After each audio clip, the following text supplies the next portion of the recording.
Querido Dios, te bendecimos y te exaltamos en esta hora de la mañana. Gracias, gracias por este día que tú nos regalas, Señor. Este día de viernes, en el cual podemos disfrutar, Señor, de tu presencia, de tu paz, de tu amor, de tu gracia, de tu misericordia, amado Padre. Qué bueno es, Señor, amanecer contigo, abrir nuestros ojos y poder saludarte. Poder disfrutar de la presencia del Dios eterno, del Dios que siempre nos ama, del Dios grande, del Dios eterno. Gracias por tu Hijo amado. Gracias por Jesús, porque Él nos da la salvación, nos da la vida, Señor, nos da lo que necesitamos. El cuidado, la protección, la paz, el gozo, Señor. Gracias. Gracias por ser tan bueno y tan especial. En esta hora, Señor, clamamos a ti por salud.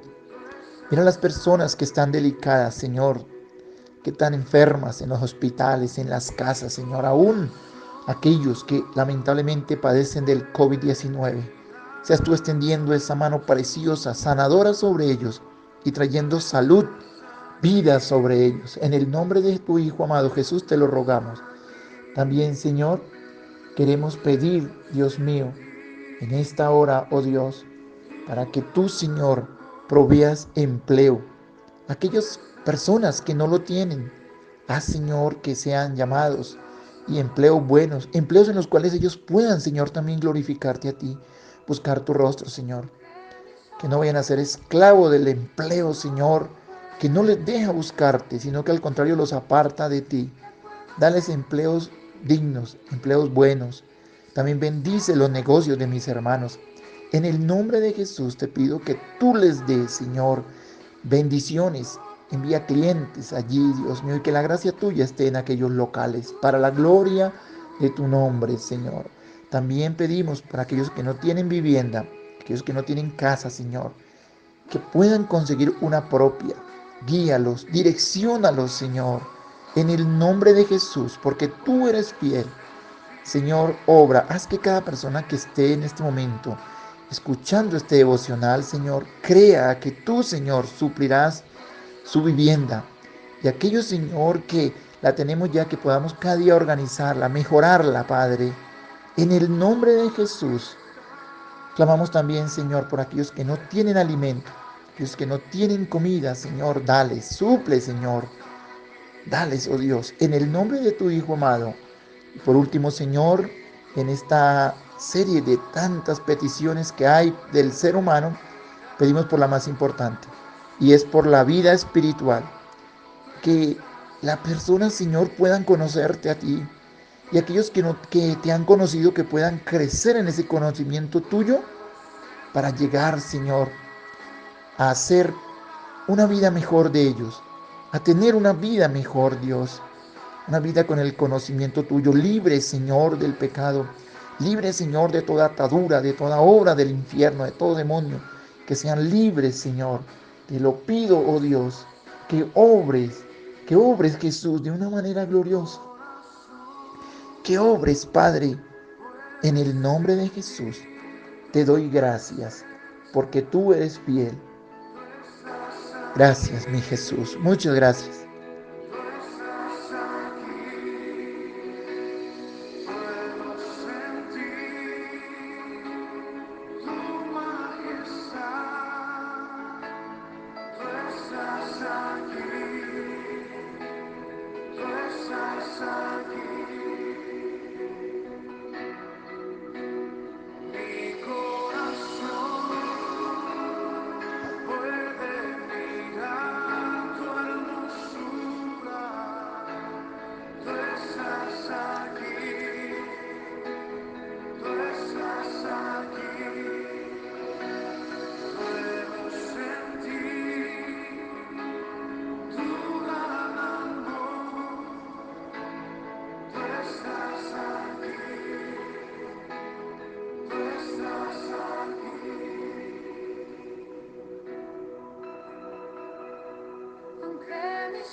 Gracias damos, Señor.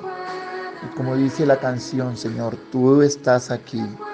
Y aunque nuestros ojos no te puedan ver, te podemos sentir porque aparte de estar dentro de nosotros, estás con nosotros, Señor, alrededor nuestro, guardando nuestras vidas. Te adoramos, Señor, y te bendecimos en el poderoso nombre de tu amado Hijo Jesús. Damos muchas gracias a ti, mi Padre. Gracias, Señor. Gracias. Muy, pero muy buenos días.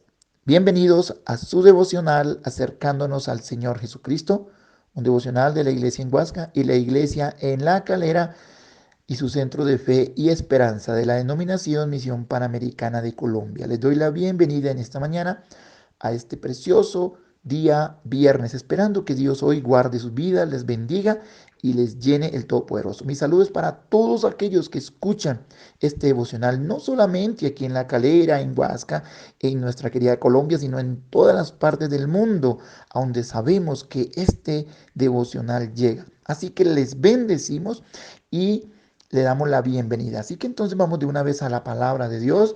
Para los que no saben, les recuerdo que estamos estudiando o leyendo el libro de Ezequiel y extrayendo de ahí pensamientos hermosos. Así que les invito a que leamos hoy 3 capítulos diarios.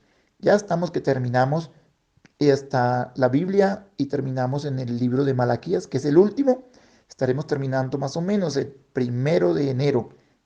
Y luego ya comenzaremos otra nueva ruta, ya a leer solamente de un capítulo diario, pero después les estaré hablando de eso. Así que hoy nos corresponde, estamos en el libro de Ezequiel, hoy corresponde capítulo 21, 22 y 23 de Ezequiel. Así que si tú puedes y ojalá puedas, tomar la Biblia y leer esos 3 capítulos. Y Dios me ha llevado hay mucho que decir en estos 3 capítulos, pero me ha llevado a que analice un poco el capítulo 23. Como sabemos, aquí el profeta, uno de los más espirituales, de los más conocedores de Dios, está en este momento profetizando ya la destrucción de Israel. Israel es el pueblo judío, para los que no saben, y aquí él se encuentra escuchando a Dios y Dios, que es un Dios enamorado de su pueblo, y Él lo ama de muchas maneras, como un padre, Él nos ama como hijos, Él nos ama de muchas maneras. Una de ellas es como esposos, ¿sí? Como el amor que siente la pareja el uno por el otro. Y aquí vemos en este capítulo el celo de Dios, la rabia de Dios, de ver cómo el pueblo de Israel lo despreciaron y todo, y se fueron con sus amantes y todo hablando en sentido figurado y en el sentido espiritual. Porque Dios es un Dios celoso, un Dios que nos ama y quiere toda nuestra atención para Él. Así que qué importante es ir creciendo en esa atención para Dios. Y en el capítulo 23 dice la palabra de Dios que, versículo 1, vino a mi palabra de Jehová diciendo, Ezequiel es claro diciendo, esto es de Dios. Y entonces él comienza a enseñar, así que quiero primero mirar un poco a Israel y luego hacemos la aplicación para nosotros en esta agradable mañana. Miren lo que le dice el versículo 2 del capítulo 23. Hijo de hombre, hubo dos mujeres, hijas de una madre. Él aquí va a hablar en parábolas. Una parábola son historias que son aplicadas a la vida diaria de la vida espiritual. Y en este caso a Israel. Y entonces él comienza a decirle, a hablar una parábola para hablar de Israel, lógico. Dice que hubo dos mujeres, hijas de una madre. Y aquí la palabra, aquí es un juego de palabras en el hebreo, y que significa procedencia de un mismo hogar o procedencia de un mismo padre, más que todo, porque sabemos que Israel, Israel fue llamado Jacob. Jacob era el papá de todas estas tribus, estas 12 tribus. Pero lógico, las madres fueron 4. Pero aquí Dios se enfoca directamente en que eran hijos de un mismo padre y también por lógica se refiere también a él como papá de ellos, como Dios de ellos. Bueno, ahora Dios aquí comienza a presentar, a hablar acerca de estas dos mujeres. ¿Quiénes eran? Y por supuesto era el pueblo de Israel. Y dice así la historia, versículo 3, las cuales fornicaron en Egipto. Escuche, la palabra fornicar es infidelidad. es ser infieles. Dice, las cuales me fueron infieles en Egipto. En su juventud fornicaron. ¿De qué está hablando aquí? Dios lo que nos quiere, lo que le quería mostrar a Israel y al mismo profeta Ezequiel, era de dónde salió o cómo inició la problemática de Israel, hablando de sus idolatrías, en pocas palabras, de sus pecados. ¿Cómo, por qué? O sea, ¿por qué ellos fueron tan pecadores en todo el tiempo? ¿Qué fue lo que los afectó? Y entonces, sencillamente aquí muestra que fue, dice, las cuales fornicaron en Egipto. Dios, ¿qué hace remembranza aquí?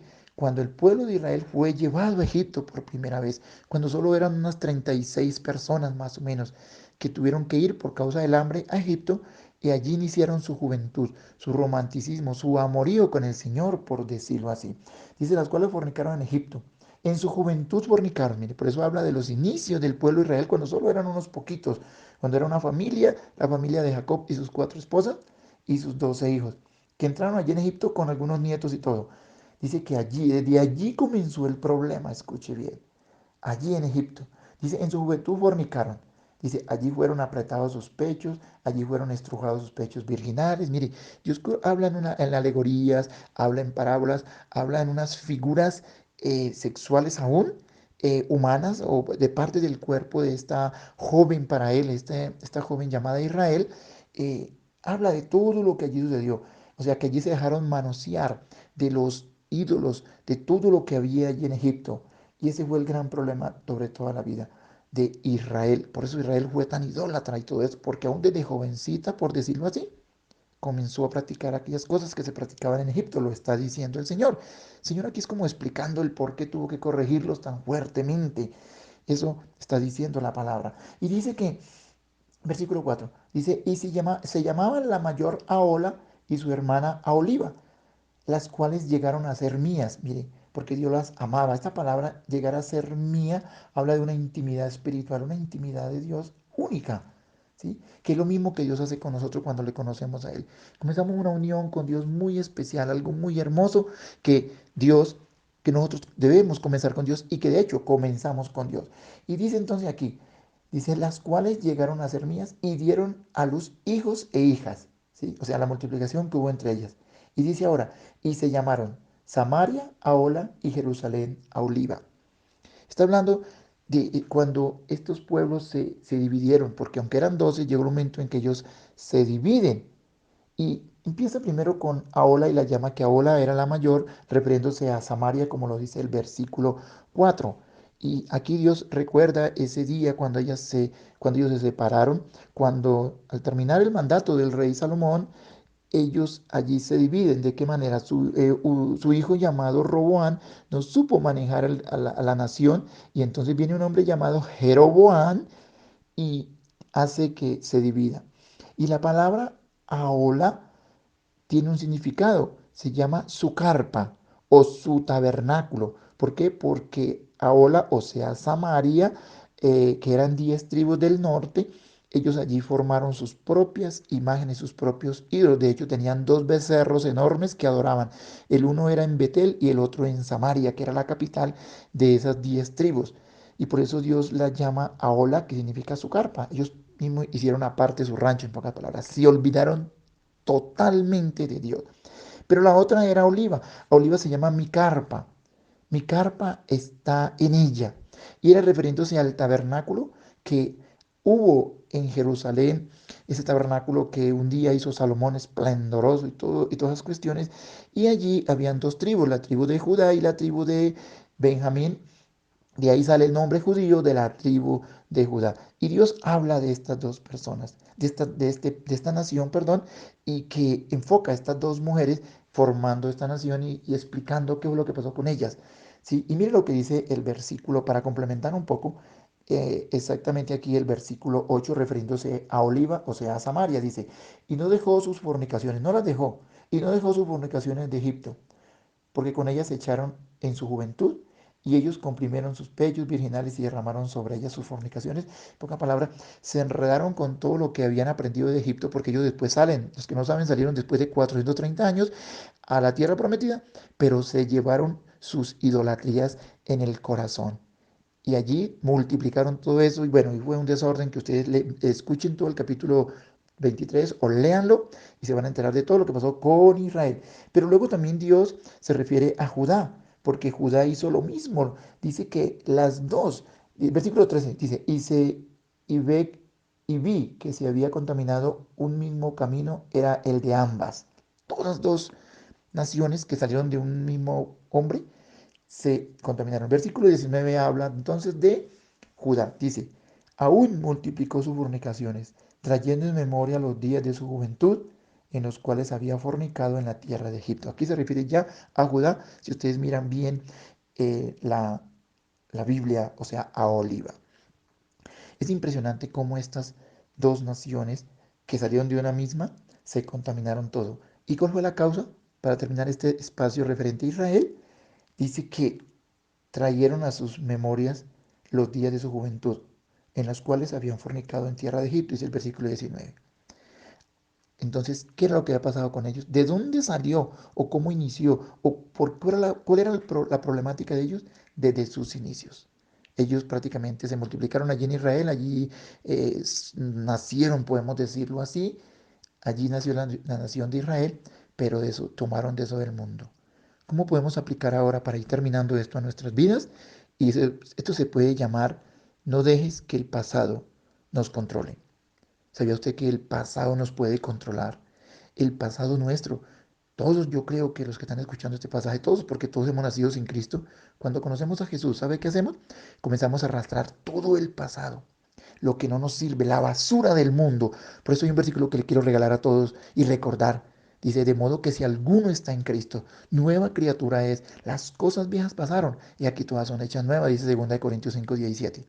Y nosotros arrastramos con toda esa basura y la traímos a la iglesia, la traímos al pueblo, aquí a la vida espiritual, y eso es lo que nos estanca. Por eso en esta mañana es un buen momento para que nosotros renunciemos a todo eso. Digamos, Señor, voy a comenzar una nueva vida, como dice el versículo 2 de Corintios 5:17. Y voy a comenzar una nueva vida y mi vida será diferente. Pero mis amados, si seguimos cargando con el pasado, le hablo a todos los que escuchan este devocional. Cargamos con ese pasado, traemos esas idolatrías, todas esas cosas horribles, esos pecados, todas esas contaminaciones, en pocas palabras, que hemos vivido cuando estábamos sin Cristo y las tenemos todavía aquí y las mezclamos. Y como dice el mismo libro de Ezequiel, no miramos, no separamos lo santo de lo profano, sino que hacemos una mezcla y es donde nuestra vida es afectada. Pidámosle a Dios que nos ayude. Así que les bendigo en esta hora y damos gracias al Señor. Señor, muchas gracias por tus misericordias, porque tú eres fiel. Ayúdanos, Señor, a arrancar el pasado de nuestra vida que tanto nos bloquea, porque así pasó con Israel, Señor. Israel cargó con muchas cosas de Egipto y aún multiplicó más eso, y eso le afectó durante toda su vida. Ayúdanos a ser libres, Señor. Hoy declaramos libertad. Tu palabra dice que conoceremos la verdad y la verdad nos hará libres y Cristo nos hace libres. Señor, ayúdanos, Dios mío, a ser libres, empezando por mi vida, por la vida de todos los oyentes, Señor. En el nombre de Jesús te doy gracias para la gloria tuya. Les recuerdo rápidamente que mañana sábado tenemos ayuno a partir de las 8 de la mañana. Aquí va a haber una hermana que va a estar encargada del ayuno, entonces véngase después de las 8 de la mañana, a las 8 está ella acá, ¿sí? Y le recuerdo también los niños a las 4:30, los niños tienen, perdón, a las 3, los niños tienen a las 3 actividad, los adultos, los jóvenes a las 4:30 de la tarde. Así que entonces, todos pendientes. Y el domingo, 8 de la mañana y 10. Por favor, les invito, vengan a las 8. A las 10 nos estamos quedando corto de sillas porque pues, todo el mundo deja para las 10, por favor, vengamos a las 8 de la mañana, ¿sí? Y así tendremos espacio en el segundo culto. Estamos mirando, como les digo, la posibilidad de hacer un tercero. Esperemos que Dios nos guíe. Los bendigo en esta mañana. Recuerden que les habló su pastor y amigo Jorge Galvis del Centro de Fe y Esperanza en La Calera y Huasca. Bendiciones para todos. Que pasen un feliz viernes.